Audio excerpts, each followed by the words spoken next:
Just a quick recap. Japan used to be the it country in the 90s and 2000s, but in the late 2000s, Korea took the title away from Japan as East Asia's premier pop culture country. Japan strikes back with this program called Cool Japan in 2013 to promote tourism as well as its pop culture, but it really wasn't successful on the pop culture front. So in this video, we're going to talk about if I was a member on the Cool Japan board, what I would do to make the program more cool.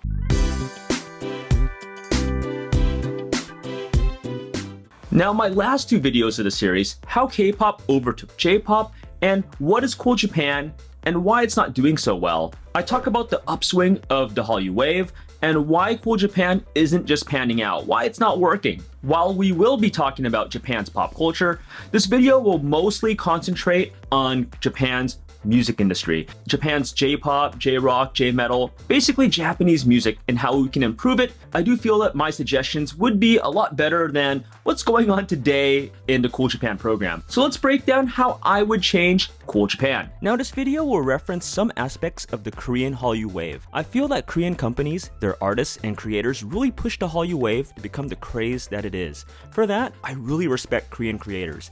And I also respect Japanese creators as well. For those new to the channel, I lived in both Japan and Korea for a long time. Japan for 7 years as a kid, and Korea for 7.5 years. So as a fan of both countries, I want to see both Korean and Japanese pop culture thrive and become successful internationally. Now my first suggestion is, Cool Japan has to make the songs more Western, but not too Western. I would probably go about 80% Japanese style and 20% Western style when it comes to the musical sound. I wouldn't make Japanese music too Western though, since Japanese beats are very unique and should keep their style. A big reason why K-pop took off is because it caters to foreigners' taste, and most of them like, well, Western styles of pop. People like what they're used to, and I feel that Japan can keep their own style while adding some Western elements. Take a look at the Monkey Magic song, Change, which mixes both Western vocals with the Japanese shamisen from the Yoshida brothers.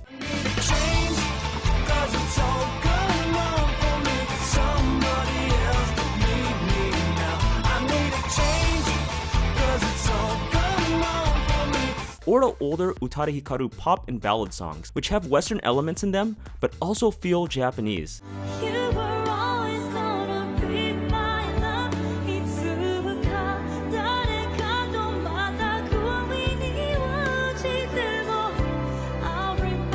Another reason to have some Western elements is because a lot of J-pop songs, especially cutesy groups, have to fight the stereotype of J-pop being only for weeaboos or otakus. Even with the cute K-pop girl groups, there's not much of a stereotype because it's a bit more westernized. And while I don't agree with the J-pop stereotype that it's only weeaboo music, that image isn't what foreigners are used to. And if foreigners aren't used to a concept and don't understand it, in this case cutesy Japanese pop, most people will dismiss it by putting it down, which is a shame. I mean, there was a time when sushi and California rolls were considered weird in the West. Now, they are some of the most popular foods overseas, and this relates to J-pop as well. I think with this change, more Westerners can get into J-pop and at the same time, see what makes Japanese music unique. The next point, having more polished choreography. Dancing is one of the big reasons that attracts fans to music. If you take K-pop for instance, a lot of K-pop dance crews overseas are popping up because, well, K-pop dances are very slick and awesome. Japan also has some awesome choreographers. Some may say that Japanese groups don't have awesome dancers, but I feel these people don't watch enough good Japanese dancers or know the Japanese music scene well enough. They may look at AKB48's dancing, which I'll admit isn't really the greatest, and form a general impression that J-pop singers can't dance. But if you look at groups from LDH, such as EXILE, E-Girls, or even a group like Fakie, they all have some smooth moves. Not to mention, some of the best choreographers and dance instructors come from Japan as well. I'm sure a lot of overseas fans, especially K-pop fans, would be drawn into more Japanese groups if they started showcasing their dance moves more often. Moving on, Japanese music labels have to relax on the copyright laws and put their music videos online. Now, Japan is getting better at being more relaxed on their music copyright laws. The reason why their laws are so strict in the first place is because they want to limit piracy and make fans buy the music and music video CDs, which range anywhere from $20 to $40 on average. The industry further makes more money off fan meetings, posters, and memorabilia, which pretty much stays within Japan. This makes Japanese music very profitable, especially since it's the second largest music market in the world. Now, I can't blame Japan for chasing the money, as hey, the music industry is a business, and money is very important. But if Cool Japan, as well as these music labels, want to expand overseas, they may have to sacrifice some profit for more brand recognition internationally. Contrast this to Korea. A big reason why the Hallyu Wave did so well is because the companies put the music videos and songs online. From there, K-pop became big and became the brand music of East Asia. Now, this is a tricky situation for Japan, as some Japanese companies still don't feel the need to go overseas, and they don't want to sacrifice money by having music videos for free on YouTube. They would rather have the fans buy the music videos on the CDs that come with the physical copies. One compromise would be to make 2 music videos for the main title song for an album. So one of these music videos can be on YouTube, while the second music video can be kind of like an extra and can be sold separately on a physical or digital CD. That way, people will see what the main music video on YouTube is all about, and if they're fans of that group or like that group, they may be curious about the second music video that's an extra and that are only sold on the CD. Moving on, make Japanese music more accessible. Now, I mentioned this in my previous 2 videos, but it's such an important point why J-pop isn't prevalent internationally. As many know, Japanese music is a pain to find overseas. This is most likely due to Japanese music copyright laws. If Japanese music labels made it easier to access J-pop, more fans would listen to their music. I feel that Japanese music, as well as its music videos, not being accessible to overseas fans is pretty much the biggest reasons why J-pop isn't as big in the West anymore. Imagine this, you're just finished with a hard day of work or college classes, and you just want to go home and chill. And what better way to do that than to listen to some Japanese music? But as you're looking online, you're like, whoa, can't even find Japanese music videos. And you're looking on Spotify and Apple iTunes, and you really find just a limited selection of Japanese music. But you're a hardcore J-pop and J-rock fan, and you're like, I'm not gonna give up. I'm gonna keep sticking with Japan. But after a few months, it wears on you. You can't really find Japanese music overseas. So eventually, you look at this other group of music called K-pop, and you're like, I wonder about this K-pop. And you check it out, and you soon become converted from J-pop to K-pop. And from there, it's really hard for a lot of these former Japanese music turned to K-pop fans to go back to J-pop. And it's not that you lost interest in Japanese music, you've always loved it. It's just that it was too hard to find. So what's the moral of the story? People will basically look for the path of least resistance. And if you make it too hard for someone to find something, in this case Japanese music, they'll look elsewhere. I'm hoping that the members of Cool Japan understand a psychological way of thinking and adjust to it, because that's just how humans think. And in the future, make Japanese music more accessible to foreigners overseas. The next point, get the fluent English J-pop speakers to be more featured. Let's face it, a lot of us love it when our favorite singers speak English or our own native language. The reason why is because we feel these singers get us and understand not only our language, but our culture and mannerisms. Plus, it's great to see someone speaking in a language we know. Japan does have some English speakers, but I feel it's not well known to most fans. Take AKB48's Hirata Rina, who grew up in Arizona, and Nozawa Rena, who grew up in Japan, Indonesia, and Australia. These two speak fluent English and can draw new audiences from overseas. Take a look at their English interview.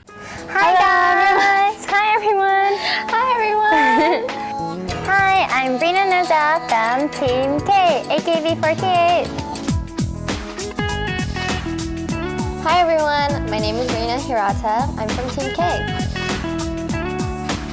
Now, this is a first step to promoting J-pop overseas. Even if a singer is only so-so in English, fans eat that up because they're trying. I feel with the upcoming 2020 Tokyo Olympics, perhaps more Japanese stars will learn English and promote overseas. Now, my next point is promoting J-rock, Jmetal, and Japan's other music. One of the biggest strengths of Japanese music is that, well, it's not just J-pop. Japan's J-rock and J-metal scene are incredibly strong as well. If you watch anime, you may have heard of a J-rock or J-metal opening or closing song in one of the episodes. A lot of J-rock and J-metal bands are also known in the West, such as One Ok Rock, Babymetal, Asian Kung Fu Generation, and X Japan. But it's not just J-pop, J-rock, and J-metal that's big. After all, there's a reason why the Japanese music market is the second largest in the world. Their music market is perhaps one of the most diverse and vibrant. Japanese Inca, EDM, hip-hop, and jazz are well known to Asian music fans. You can find many fans of a lot of subgenres within Japan. For the older, more mature fans, I'm sure they'll also appreciate the non-pop stuff as well. With that being said, Japan needs to leverage this and promote their vast, diverse musical library to the world. Japan's overall music scene, and not just J-pop or J-rock, is very strong. Japanese music, I can rattle off so many genres off the top of my head. J-pop, J-rock, J-metal, EDM, jazz, Japanese hip-hop, Inca, Japanese ballads, acid jazz, and a lot more. Japan's rock scene is as big as J-pop. Japan really needs to capitalize on their multifaceted, vibrant music scene because they have more than just J-pop, J-rock, and J-metal. Japan also has to collaborate more with anime and video game conventions. Japanese pop culture is celebrated in the West, but it's more in the form of anime and video games. The biggest Japanese-related events overseas has to be the numerous anime conventions, or anime cons. These cons remain some of the most popular events overseas. I feel that this is where Cool Japan, as well as the music labels, need to put a greater emphasis in promoting its music industry. Japanese music and anime OSTs tie in extremely well, as you'll find fans of anime